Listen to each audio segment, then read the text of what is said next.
भारत में भगवान कृष्ण ने सिर्फ अर्जुन का ही विषाद खत्म नहीं किया, कर्ण को भी बहुत बड़ी सीख दी। महाभारत में कर्ण भी भगवान कृष्ण को अपनी व्यथा सुना रहे हैं कि मेरी मां ने मुझे जन्म देते ही त्याग दिया, आचार्य द्रोण ने मुझे शिक्षा देने से मना कर दिया क्योंकि उनकी नजर में मैं क्षत्रिय नहीं था। द्रौपदी के स्वयंवर में मुझे अपमानित किया गया कि मैं राज परिवार का हिस्सा नहीं हूं। मुझे पूरे जीवन अपमान का घूंट पीना पड़ा। कर्ण पूछते हैं, केशव मेरा क्या अपराध था? भगवान कृष्ण जो कर्ण को जवाब देते हैं, मुझे ऐसा लगता है कि यह जवाब 1000 करोड़ टीचिंग के बराबर है। यह जवाब सीखने के बाद आदमी के पास हर सवाल का जवाब मिल जाएगा। जी हां, कृष्ण मुस्कुराते हैं और जवाब देते हैं कि हे सूर्यपुत्र, मेरा तो जन्म ही कारागार में हुआ। मेरे पैदा होते ही मृत्यु मेरी प्रतीक्षा कर रही थी। जिस रात मेरा जन्म हुआ उसी रात मेरे मां बाप से मुझे जुदा कर दिया गया और जहां पहुंचा वहां सब काम मुझे ही करने पड़े। गायें चराने से लेकर गोबर उठाने तक सब काम करता रहा।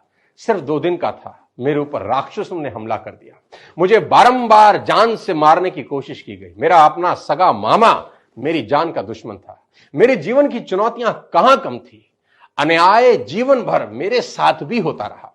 कृष्ण कर्ण को समझाते हुए बड़ी बात कह रहे हैं जो हमें सीखने की जरूरत है कि जीवन में आपका अपमान होता है, यह इंपॉर्टेंट नहीं है। इंपॉर्टेंट यह है आप उस अपमान का जवाब कैसे देते हैं। कर्ण जीवन भर अपने अतीत की कड़वाहट से भरे रहे, पर कृष्ण कभी अपने अतीत पर आरोप नहीं लगाते। कर्ण पीछे की ओर देखते हैं और कृष्ण आगे की तरफ। कुदरत ने दोनों के साथ अन्याय किया, पर कर्ण यह न्याय कभी भूल नहीं पाए और कृष्ण को यह न्याय कभी याद नहीं आया। एक ने अपने आप को क्रोध के विष से भर लिया और हीन भावना से भर लिया और दूसरे ने स्वीकृति के अमृत से। दोनों में अगर कोई अंतर था तो वो एक्सेप्टेंस का था। कृष्ण ने हंसकर अपनी नियति स्वीकार कर ली और कर्ण कभी अपनी नियति स्वीकार नहीं कर सके और परिणाम में कर्ण अधर्म के पक्ष में लड़ते हुए अकाल मृत्यु को प्राप्त हुए। परिस्थितियों का चक्र चलता रहेगा। कई बार लगता है कि भाग्य ने धोखा दे दिया।